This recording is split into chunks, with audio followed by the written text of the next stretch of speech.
ওম শান্তি। আজ 15ই এপ্রিল 2024। প্রাতমুরলি ওম শান্তি বাপদাদা মধুবন।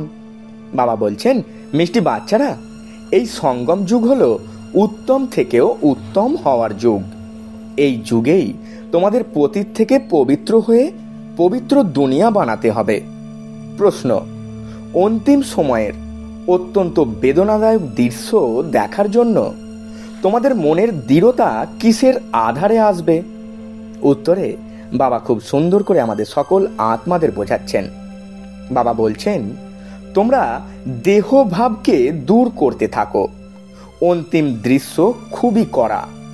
বাবা তার বাচ্চাদের মজবুত বানানোর জন্য অশরীরী হওয়ার ইশারা দেন। বাবা যেমন এই শরীর থেকে পৃথক হয়ে তোমাদের শিক্ষা দেন, বাচ্চারা তোমরাও তেমনি নিজেদের শরীর থেকে পৃথক মনে করো, অশরীরী হওয়ার অভ্যাস করো। তোমাদের বুদ্ধিতে যেন থাকে যে এখন আমাদের ঘরে ফিরে যেতে হবে। ওম শান্তি।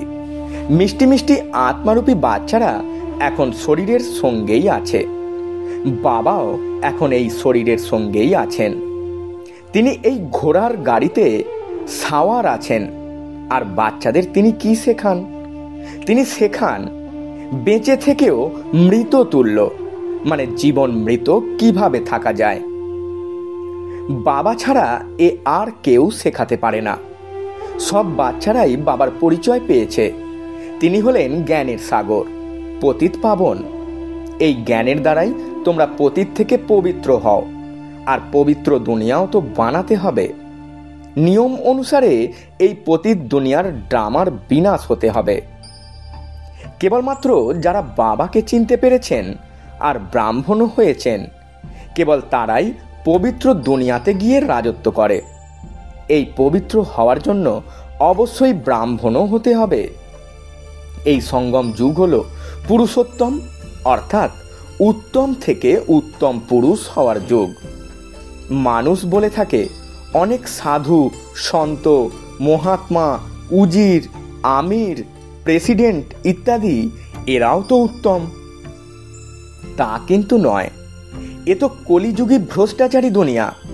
এই পতিত দুনিয়াতে একজনও সম্পূর্ণ পবিত্র নয়। এখন তোমরা সঙ্গম যুগী হচ্ছ। ওরা গঙ্গাকে পতিত পাবনী মনে করে। কেবল গঙ্গাই নয়, যেখানেই নদী আছে, যেখানেই জল দেখে, মনে করে জলই পবিত্র করে। এ কথা বুদ্ধিতে বসে গেছে।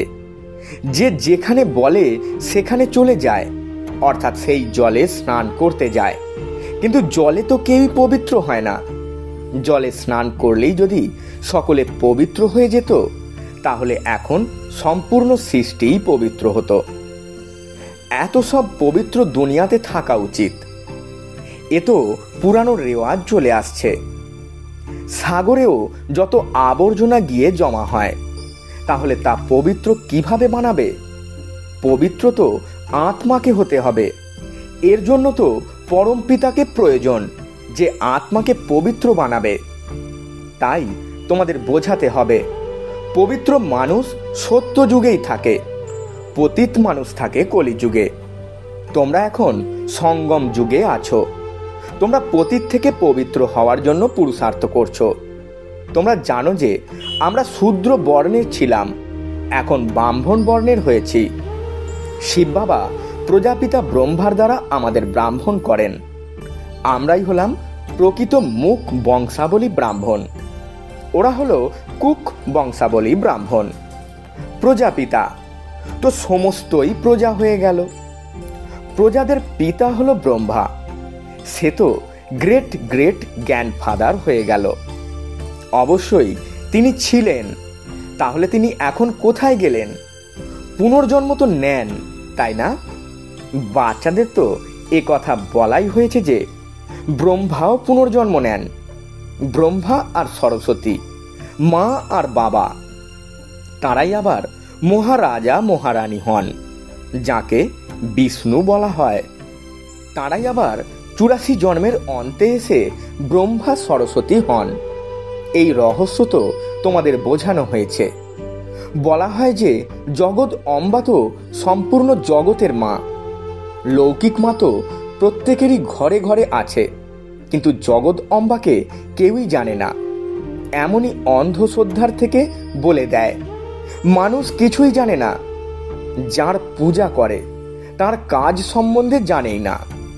বাবা বলছেন, বাচ্চারা, এখন তোমরা জানো রচয়িতা হলেন উঁচুর থেকেও উঁচু। এ হলো উল্টো বৃক্ষ, যার বীজরূপ উপরে আছে। তোমাদের পবিত্র বানানোর জন্য বাবাকে উপর থেকে নিচে আসতে হয়। বাবা বলছেন, বাচ্চারা, তোমরা জানো যে বাবা এসেছেন আমাদের এই সৃষ্টির আদি, মধ্য এবং অন্তের জ্ঞান দিয়ে সেই নূতন সৃষ্টির চক্রবর্তী রাজা রানী বানানোর জন্য। এই চক্রের রহস্য তোমরা ছাড়া এই দুনিয়ায় আর কেউই জানে না। বাবা বলেন, আবার 5000 বছর পরে আমি এসে তোমাদের বলবো, এই ড্রামা হলো বানানো। ড্রামার ক্রিয়েটর, ডাইরেক্টর, মুখ্য অভিনেতাদের আর ড্রামার আদি, মধ্য এবং অন্তকে না জানলে তাদের তো বুদ্ধিহীন বলবে, তাই না? বাবা বলেন যে 5000 বছর আগেও আমি তোমাদের বুঝিয়েছিলাম, তোমাদের আমি নিজের পরিচয় দিয়েছিলাম। এখন যেমন দিচ্ছি, তোমাদের আমি পবিত্র বানিয়েছিলাম যেমন এখন বানাচ্ছি। তোমরা নিজেদের আত্মা মনে করে বাবাকে স্মরণ করো। তিনি হলেন সর্বশক্তিমান এবং পতিত পাবন। বলা হয়ে থাকে, অন্তিম সময়ে যেমন স্মরণ করবে তেমন জনিতে আসবে। এখন তোমরা তো জন্ম নাও, কিন্তু শূকর, কুকুর, বিড়াল ইত্যাদি হও না। অসীম জগতের বাবা এখন এসেছেন। তিনি বলেন, আমি তোমাদের সকল আত্মাদের পিতা। এরা সকলেই কাম চিতায় বসে কালো হয়ে গেছে। এদের আবার জ্ঞান চিতায় বসতে হবে। তোমরা এখন জ্ঞান চিতায় বসেছ। জ্ঞান চিতায় বসে আবার বিকারে যেতে পারবে না। প্রতিজ্ঞা করে যে আমরা পবিত্র থাকব। বাবা কখনো ওই রাখি বাঁধান না। এ তো ভক্তিমার্গের রেওয়াজ চলে আসছে। বাস্তবে এ হলো সেই সময়ের কথা। তোমরা বুঝতে পারো যে পবিত্র হওয়া ছাড়া পবিত্র দুনিয়ার মালিক কিভাবে হব। তবুও দৃঢ় করানোর জন্য প্রতিজ্ঞা করানো হয়। কেউ রক্ত দিয়ে লিখে দেয়, কেউ আবার অন্য কিছু দিয়েও লিখে দেয় যে, বাবা তুমি এসেছ, আমি তোমার থেকে অবিনাশী উত্তরাধিকার অবশ্যই নেব। নিরাকার তো সাকারের মধ্যেই আসে, তাই না? বাবা যেমন পরম ধাম থেকে নেমে আসেন, তেমনি তোমরা আত্মারাও নেমে আসো। তোমরা উপর থেকে নিচে আসো পার্ট প্লে করতে। এ তো তোমরা বুঝতে পারো যে এই নাটক হলো সুখ দুঃখের খেলা। এর অর্ধেক কল্প হলো সুখ আর অর্ধেক কল্প হলো দুঃখ। বাবা বোঝান যে 4 ভাগের 3 ভাগ সুখই তোমরা ভোগ করো। অর্ধেক কল্প আগে তোমরাই ধনবান ছিলে। কত বড় মন্দির বানানো হবে। দুঃখ তো আসে পরের দিকে, যখন ভক্তি একদম তমপ্রধান হয়ে যায়। বাবা বুঝিয়েছেন, তোমরা প্রথম দিকে অব্যভিচারী ভক্ত ছিলে, কেবল একজনের ভক্তিই করতে। যে বাবা তোমাদের দেবতা বানান, সুখ ধামে নিয়ে যান, তোমরা তাঁরই পূজা করতে। পরের দিকে ব্যভিচারী ভক্তি শুরু হয়। প্রথমে তোমরা একজনের পূজা, তারপর দেবতাদের পূজা করতে। এখন তো পঞ্চভূতের দ্বারা নির্মিত শরীরেরও পূজা করে থাকো। চৈতন্যকেও আবার জড় পদার্থেরও পূজা করো। 5 তত্ত্বের নির্মিত শরীরকে দেবতাদের থেকেও উঁচু মনে করো। দেবতাদের তো কেবল ব্রাহ্মণ স্পর্শ করতে পারে। তোমাদের গুরুও তো অনেক আছে। এ কথা বাবা বসেই বলেন। এই দাদাও বলেন যে আমিও অনেক কিছু করেছি, বিভিন্ন হঠযোগ ইত্যাদি, নাক কান মোলা সবই করেছি। অবশেষে সব কিছুই ছেড়ে দিতে হয়েছে। ওই অভ্যাস করব নাকি এই অভ্যাস? আমার ক্লান্তি ভাব আসতো, তাই বিরক্ত হয়ে যেতাম। প্রাণায়াম ইত্যাদি শিখতে খুবই কষ্ট হয়। অর্ধেক কল্প আমরা ভক্তিমার্গে ছিলাম। এখন আমরা জানতে পেরেছি বাবা সম্পূর্ণ সঠিক কথা বলেন। ওরা বলে যে ভক্তি পরম্পরা ধরে চলে আসছে। এখন সত্যযুগে ভক্তি কোথা থেকে আসবে? মানুষ কিছুই বোঝে না, মূঢ় বুদ্ধি তো, তাই না? সত্যযুগে তো এমন কিছুই বলবে না। বাবা বলেন যে আমি প্রতি 5000 বছর অন্তর আসি। শরীরও তাঁরই নেই, যে নিজের জন্মকে জানে না। এই সেই 1 নম্বর যে সুন্দর ছিল, সেই এখন শ্যাম হয়ে গেছে। আত্মা ভিন্ন ভিন্ন শরীর ধারণ করে। তাই বাবা বলেন আমি যার মধ্যে প্রবেশ করি তার মধ্যেই এখন বসে আছি। কি শেখাতে বসে আছি? বেঁচে থেকেও মরে যাওয়া। এই দুনিয়া থেকে তো মরতেই হবে, তাই না? এখন তোমাদের পবিত্র হয়েই মৃত্যু বরণ করতে হবে। আমার পার্টি হলো পবিত্র করার। তোমরা ভারতবাসীরা ডাকো হে পতিত পাবন, আর কেউই এমন বলে না হে উদ্ধারকর্তা, আমাদের দুঃখের দুনিয়া থেকে মুক্ত করতে এসো। সবাই মুক্তিধামে যাওয়ার জন্য পরিশ্রম করে। বাবা বলছেন বাচ্চারা, তোমরা আবার পুরুষার্থ করো সুখধামে যাওয়ার জন্য। ওটা হলো পবিত্রি মার্গের মানুষদের জন্য। তোমরা জানো যে আমরা পবিত্রি মার্গের পবিত্র ছিলাম, তারপর অপবিত্র হয়েছি। পবিত্রি মার্গের মানুষদের কাজ নিবৃত্তি মার্গের মানুষরা করতে পারে না। যজ্ঞ, দান, তপ সবই পবিত্রি মার্গের মানুষই করে থাকে। তোমরা এখন অনুভব করো যে এখন আমরা সবাইকে জানি। শিব বাবা আমাদের সবাইকে ঘরে বসে পড়াচ্ছেন। অসীম জগতের বাবা অসীমিত সুখ দান করেন। তার সঙ্গে তোমরা দীর্ঘ সময় বাদে মিলিত হও, তাই তোমাদের চোখে প্রেমের অশ্রু আসে। বাবা বললেই তোমরা রোমাঞ্চিত হয়ে যাও। আহো, বাবা এসেছেন আমাদের সেবার কারণে। এই পড়া পড়িয়ে বাবা আমাদের ফুল বানিয়ে নিয়ে যান। তিনি আমাদের এই নোংরা ছিছি দুনিয়া থেকে নিজের সাথে করে নিয়ে যাবেন। ভক্তিমার্গে তোমাদের আত্মা বলতো, বাবা আপনি যখন আসবেন আমি বলিহারি যাব। আমরা অন্য কারোর নয়, কেবলমাত্র আপনার হব। নম্বরের ক্রমানুসার তো আছেই। সকলেরই নিজের নিজের পাঠ আছে। কেউ কেউ তো বাবাকে খুবই ভালোবাসেন, যে বাবা স্বর্গের অবিনাশী উত্তরাধিকার দেন।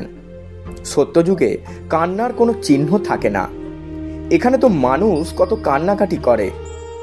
এখন তোমরা স্বর্গে যাবে, তাই কান্না কেন? বাজনা বাজানো দরকার।